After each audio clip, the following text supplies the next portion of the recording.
Well, hi there, Preston Salmon with Home Inspection Carolina, and getting ready for the big game. Ironically, I'm wearing a 49ers jersey, Joe Montana. I was a 49ers fan when I was a kid. Although I will be rooting for Kansas City Sunday. They're a better story, honestly, right now. I mean, everybody has a good story to make it to the Super Bowl, but I was a 49ers fan growing up in the 80s. Joe Montana, Ronnie Lott, Steve Young, number 80, can't think right now. The receiver, I cannot think of him. Jerry Rice. And but I became a Panthers fan because I live in Charlotte and we got a team. But we're not going to be going to the Super Bowl anytime soon. In fact, I thought about that before I did this. I was going to say that. And I'm kind of reminded the Panthers have been to 2 Super Bowls, lost both, but I guess you get a ring either way if you go. So this joke would not apply to that.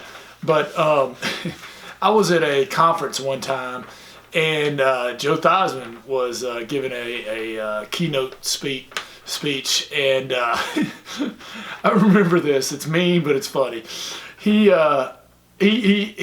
asked the crowd, and it's probably about 350 people there, and he said, any Cleveland Browns fans out there?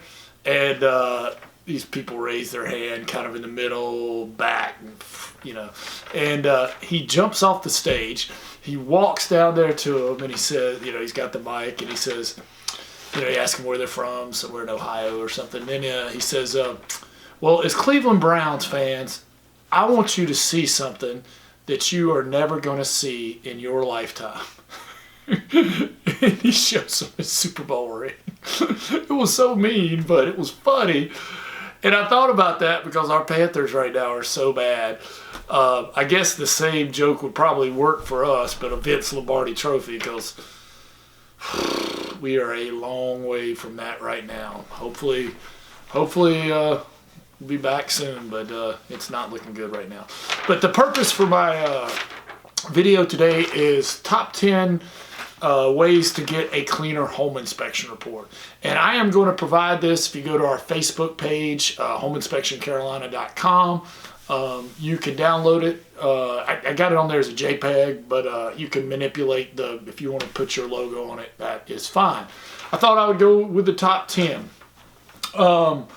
Number 1, remove wood debris from underneath the deck and the crawl space. This is conducive for termites. If you got any firewood, old pallets, things like that, get it out of there. If you got a crawl space and there's any, if you got any old insulation, drooping insulation or fallen insulation, that paper side of it is cellulose material. You got to get that out of there. It's conducive for termites. Number 2. I should have done this in reverse order, but caulk around exterior doors and windows. Look for all the seams. If there's any cracks, what happens is moisture gets in behind there. It's porous, and it will cause it to get soft and rot. So you got to keep that caulked. And what happens is the seasons change: cold, hot, hot, cold. They expand and contract, the materials, and the caulk can only handle so many expansions and contractions before it starts cracking, so then you have to replace it. Number 3, clean the gutters. And that is kind of ironic because it is raining as I do this video, and I have not cleaned my gutters yet. I got to get on that right away. Number 4. If there are crawl vents and they're made to open, just make sure you open them when it gets warm again. It's okay. I know a lot of people close them in the winter because they're afraid their pipes are going to freeze. If it gets really cold, I mean, if you're watching this and you're from, the Midwest, yeah, I'm with you. But down here in Charlotte, it rarely ever gets that cold. But I get it. Keep them closed if you're afraid of the pipes. But just make sure you open them back up in the spring when it's not going to be freezing anymore. That's the problem. People forget to open them back up, and you just, I like those automatic vents that they're spring. The temperature, if it gets cold, they'll close, and then it'll open back up. Those are pretty cool. Something to look into. Let's see, 4. Number 5, check the HVAC and water catch pans to make sure there's no debris or cracks. If you have any type of appliance that uses water, washing machine or HVAC, there's water with it. If it's above a living area, it's got to have a pan under it. And what you want to do is make sure this pan doesn't have insulation in it. If it's in the attic, sometimes that gets blown into it because it could clog it. Make sure the drain is connected and it's secure because if it did overflow, you don't want it coming down into your ceiling. You want it to be able to drain. Also check for cracks. The catch pan underneath the washing machine is notorious for this because when the movers bring it in, it's supposed to put that there, and sometimes it gets cracked. It's hard plastic. If it's cracked, I mean, it's not doing you any good. You might as well not even have one because it's not protecting you. It should also be connected to the drain. So just check that out. Home inspector is definitely going to check that out. I don't know what number I'm on, but it seems like I have 5 more to go here.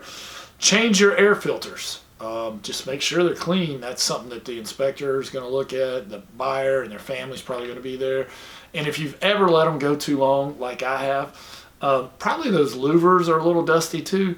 Get yourself some paper towels and some Windex and clean the louvers, because you can have a new air filter and it'll look dirty if the louvers are dirty. And what happens is that people think when they see that dirty loop, they're like, whoa, they don't change their air filters. They got dirty, what else do they not do? It makes them think, there's going to be other things. So it's a real simple thing. Clean filters, clean louvers to your filters.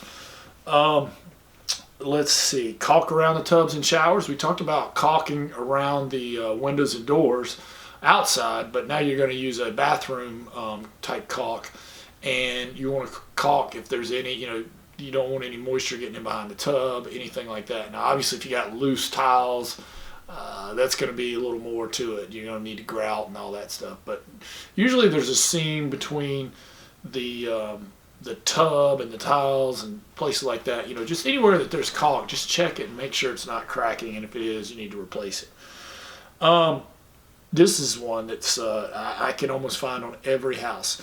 Gaps in the Freon gaps on the insulation on the Freon line. Most air conditioning systems, they have two, they have a gas line and a liquid line. The gas line is a bigger line and it has insulation on it and it's cold. So what happens is that insulation eventually shrinks and leaves a gap with a naked Freon line. And wherever you have a naked Freon gas line, it's going to get really cold, and just like a cold drink, its condensation is going to form and it's going to leak, and you're going to get some drip, stains and things like that. So anyway, get some pipe insulation and zip ties, and patch up those spots. It'll make your system more efficient, and it'll keep it from leaking, inside your home. Also, check all of the strike plates and hinges. Get yourself a drill and charge it before you do this, because you're going to need it. And get yourself a drill bit kit with all the different screw settings. Phillips flathead, plus and minus, as my wife says. I know I asked her when we first got married, hey honey, will you pass me a Phillips head? And she's like, is that the one with the plus or the minus on it? Like, oh boy. But anyway, there's going to be some loose strike plates or hinges on, you show me a full house with all the doors, there's going to be at least 1 or 2 or 3 loose strike plates and hinges. Just tighten them up. If you got one that's stripped out, you might have to put in a new screw that's a little bit longer than the older one. But just tidy those up. And the last one of the most simple ones, is go through your house and make sure all the light bulbs work. I've got 2 out right over here. There's 6 can lights in this room, and 2 of them are out right over there. So got to go fix that. Well, this has concluded my video of the top 10 ways to get a cleaner home inspection report. This will be on Home Inspection Carolina Facebook page for you to download. Also, if you go to homeinspectioncarolina.com, go up to Realtor's Corner. We have a whole bunch of downloads there's one called Seller's Inspection Checklist. That's a more extensive list of things. I think there's 40, I want to say 42, 3 items on there that the home inspector is going to be looking for. If you are getting ready to go through an inspection, you want to, get the cleanest report you can, and knowing what the inspector is going to look for will be really helpful. Start out at least a week before and go through that checklist, and I promise you'll get a cleaner home inspection report. Well, thank you guys for watching. Go Chiefs, even though I'm wearing a 49ers jersey. Thanks for watching.